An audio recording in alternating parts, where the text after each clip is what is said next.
You know who it is. It's Sins. I'm so happy to be back with you on the couch, y'all. Yes, you know I was recently in Africa. Had went out there to film, some content and do some things, and it was a beautiful experience. I can't wait to share all of that with you in due time. But I am back here on the couch and I'm so excited because there's been so much going on and I want to sit here with y'all on the couch and we're going to catch up on everything. So let's get it. So I wanted to come back and I thought, how dope would it be to kind of recap some of the things that have been going on throughout 2024? Because I ain't gonna lie to you, 2024 has been a crazy year for hip hop. And I think there's just a lot that has gone over our heads. There's a lot that we missed. There's a lot of things we ain't know about. I know I ain't even know about. So I want to jump into this. Let's start at the top of the year with Cat Williams. He went on Club Shay Shay and pretty much said all these deviants is catching hell in the 2024. And salute to Cat Williams. Cat Williams is one of us. He a G.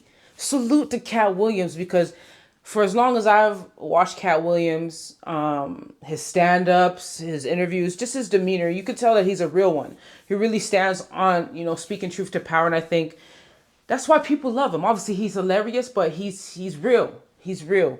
And he said it, man. These deviants is finna catch hell in 2024. And look, I think one of the things that blew my mind was I feel like everybody was beefing. Even people we didn't even know was beefing, like Lupe Fiasco and Kid Cudi. Did any of y'all know that they was beefing? I had no idea that Lupe and Kid Cudi was beefing, like honestly, and over some like seemed like high school type shit. Not even gonna get into it because I didn't even know. That's a beef. I don't think anyone really cares about that, which is why we probably don't know and haven't heard about that. But moving right along, we cannot forget it was a huge year for hip hop at the Grammys. We had Killer Mike. Killer Mike. He won Best Rap Performance, Best Rap Song, and Best Rap Album with his album. It was Michael. The album was phenomenal. I enjoy that album personally. Let's see what tracks were on there.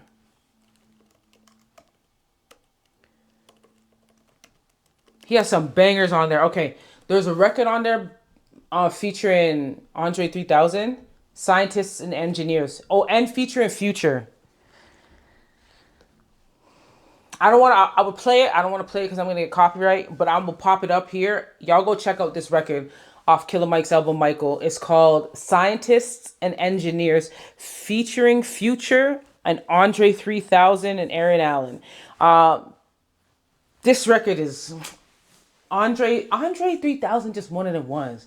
Even if he just playing the flute, he one of them ones. Salute to Andre 3 Stacks.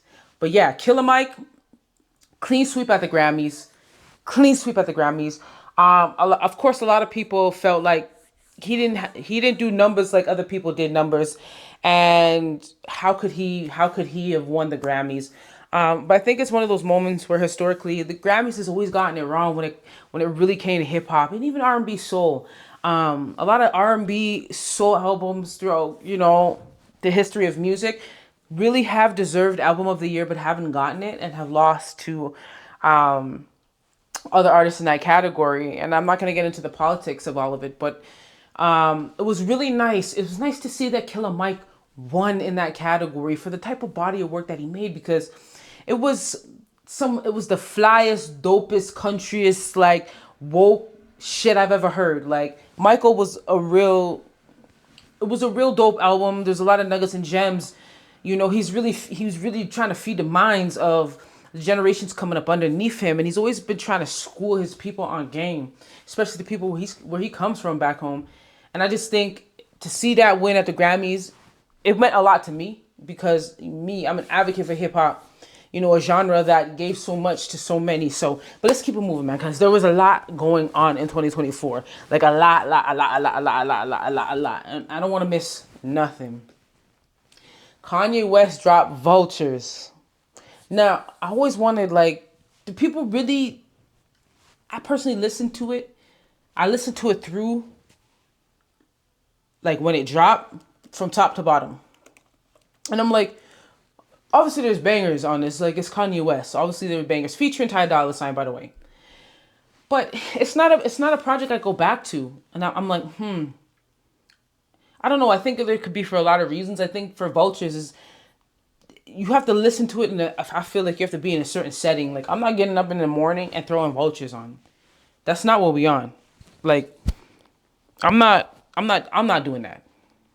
I don't know what would be an occasion where I would throw Vultures on and listen to Vultures, but Talking was fire, featuring his daughter, Northwest.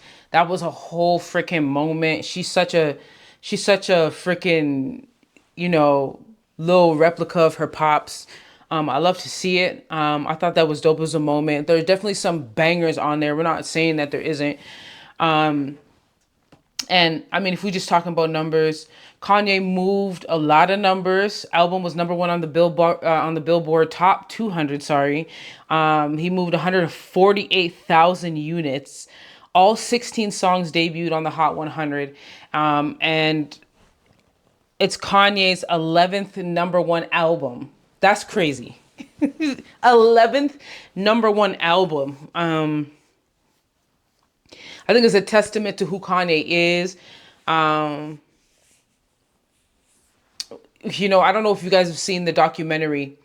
Kanye's Old Homie dropped on Netflix, but that documentary showed us a side of Kanye. It showed the genesis of Kanye, like before Kanye was Kanye. Like it showed the dude that was just trying to will himself. You know what I mean? He was just trying to will himself to what he would become today. Like, you could tell the story he kept telling himself over and over and over again that he was this big person. He was Kanye West. And that person, like, there's a level of grandeur when you're looking at Kanye West and when you speak Kanye West's name, right? He's the one that demands you to say his name properly, right? And so he's a legend. He's cemented in the game forever. I think oftentimes Kanye's had his foot in his mouth. It's ruined relationships for him, business relationships. So I think he's lost a lot of partnership deals, but Kanye's also a freaking genius when it comes to marketing and when it comes to moving product. And I think things like even releasing that one album, how he only released it on this device that even you go pay $200 for the device, but he was really making you pay for the music. But it was this experience that he created. He's just a genius. He's always been ahead of like the curve that way. And I mean, regardless of who went back to Vultures, it moved units, it charted. It's his 11th number one, but that's, I think, one of the big projects that dropped this year. Obviously seeing Northwest in the video with him and on the record talking, it's crazy. It's a whole moment. I'm here for it. I don't know if we really care about this anymore, but we know Lotto's beefing with Ice Spice. Bitch, you think you the shit? You're not even a fart. I'll never forget when I heard that for the first time. I was just like, damn. It was one of those moments where I was like, there's no way that bar could work. Bitch, you think you the shit? You're not even a fart. I never thought, people be like, yeah, like that shit was lit. Like I never once thought that could ever be the case. But I guess we're living in different times. I feel like that bar stood out more than any other bar that she said. Obviously the beat went crazy. I don't think we care about this beef anymore personally, because I kind of feel like Ice Spice she losing motion. I feel like she's losing aura out here. I think it's just really the way her personality be translating a lot of times. Like, I just think people look at her for like just who she is. There's not a lot going on up there. Like, you know what I mean? But salute to her for all she's achieved and all she's accomplished. We're not going to act like, a young queen getting an opportunity to do some things ain't always going to be beautiful and creating other opportunities for her family. That part of it to me, I'm never, I'm never mad at that. I think, but just in terms of her contributions to rap music, and it's kind of like, if Ice Spice, if you removed her music, I don't think anyone's gonna miss it. Is the point I'm trying to make. Lotto, Lotto got motion. She out here always moving, always doing something new. Salute to her. 21 Savage. I believe they're still going strong.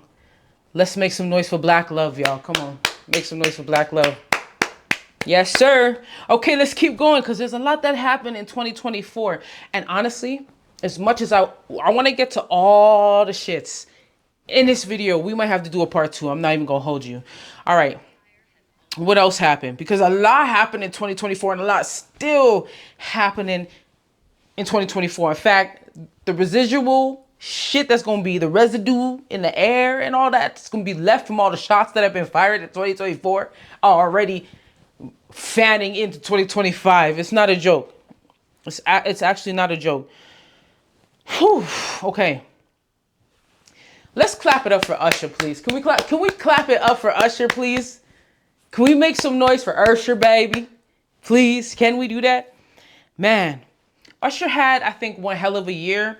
I think 2024 was a year where not only was Usher being recognized for his contributions to R&B and being one of the last real pure R&B singers of that era.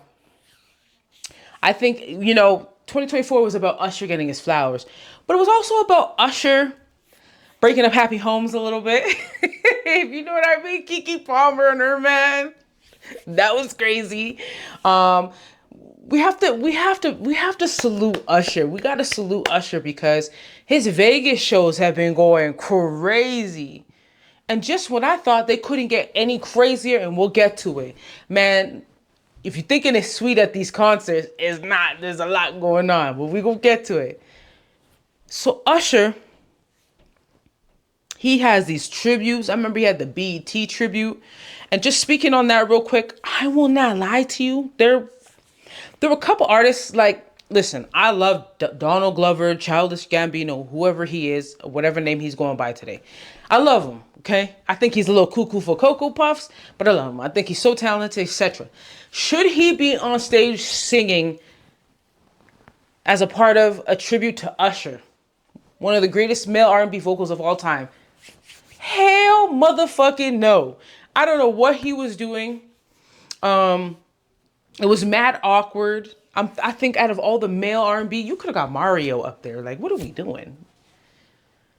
You could have got Breezy up there. Maybe you couldn't have got Breezy because he's too busy flying in the middle of crowds out in South Africa. This shit's crazy. Yo, salute to Breezy, man. Can we get 5 for Breezy? But no, like, I'm like, you could have got so many different male R&B singers to give this tribute to one of the greatest male R&B vocalists of his generation. Not only that, I love the fact that there was a lot of female R&B singers. I think Keke Palmer really did a thing. I think Coco Jones really did a thing. But there should have been more male R&B vocals up there. I'm wondering, Usher's like, nah, none of you niggas can sing as good as me. Anyways, I digress. Usher had a phenomenal year. Tribute was dope, of course. Love that he's getting his flowers. But Usher also performed at Apple Music's the 58 Super Bowl. And that was crazy because it was like on some real A-Town down shit. Like, I thought it goes back to like why Usher is being cemented right now. I feel like his legacy has been cemented in 2024. Like, I feel like it was really like Usher one of them ones. Like, you know what I mean? Usher one of the ones. I won't say Michael Jackson because I think people speak loosely of Michael Jackson's name. I love that people want to compare Chris Brown to Michael Jackson, but even Chris Brown, no, he ain't fucking with Michael Jackson. He's still Chris Brown now. So I say that respectfully. He's still Chris Brown now. But Michael is a one-on-one, very rare air. You feel me? But I digress. Usher like Chris Brown is one of the ones. They're kind of cementing their legacies right now. And that's why, you know, these tributes are happening. Like, but the Super Bowl performance, y'all, Usher's Super Bowl performance, that the listen, when you got someone on skates, you got someone rolling around on skates, and you got someone bringing out, you know, all these different artists and doing these records that, like, you know, when you heard My Boo, you remember who you was with when you heard My Boo. You know, the record he got with Lil Jon, like, I remember where I was when I heard these records. You feel me? You know what I mean? Timeless. Just timeless. Very nostalgic. We love Alicia Keys. We know she can't sing live. We know her vocals, you know what I mean? She's not the greatest singer live, but we loved that nostalgic moment Usher created. So it's all in the details, man. It's really all in the details. And his halftime show it's a production, bro. It's a whole production, bro. Like the A-Town stomp, the roller skating, you know what I mean, getting hyphy. Lil Jon will always have that energy, no matter what year, time of day is. He just had that energy. He get him lit, bro. He get him lit. So salute to Usher. Usher, he dropped an album. Usher, baby. He dropped an album. What else did we get from him? His Vegas show going up. I just want to comment, like, he doing this thing where he got the bowl of cherries or whatever. I'm gonna say some of you motherfucking hoes out here it's reckless. You is a reckless endangerment to a public environment. You're nasty. Okay? Y'all seen the video of that girl, and I'm gonna pop a clip right here. That girl that was when he put the cherry up. Did you see that? That was so cringy. It was I was gonna vomit. In fact, it's this thing they doing now, and of course it's going viral, it's trending. You see his bodyguard's reaction? His bodyguard was like, hell no. I won't lie. Every time I watch it, it makes me want to vomit. I got very weak gag reflexes. Couldn't even get the words out of my mouth. Make me want to gag. It was disgusting. It was disgusting. Whoever that chick is, I don't know if she ever heard the saying, like, lady in the streets with a freak in the sheets. Like, certain things you want to leave a little mystery about yourself. You know what I mean? Putting it all out there on the front lines is kind of diabolical. It was reckless. It was reckless, yo. And that's all we got for right now. That's all we got for today, man. I could sit here with you guys on this couch for hours and chop it up with y'all. But that's all we got for right now, man. We're definitely going to have to do a part 2, you know, of 2024 recap, because so much happened. There's so much more we still got to get to. But I thank you so much for tuning in with me on the couch. You already know it's Sins, and we out, gang.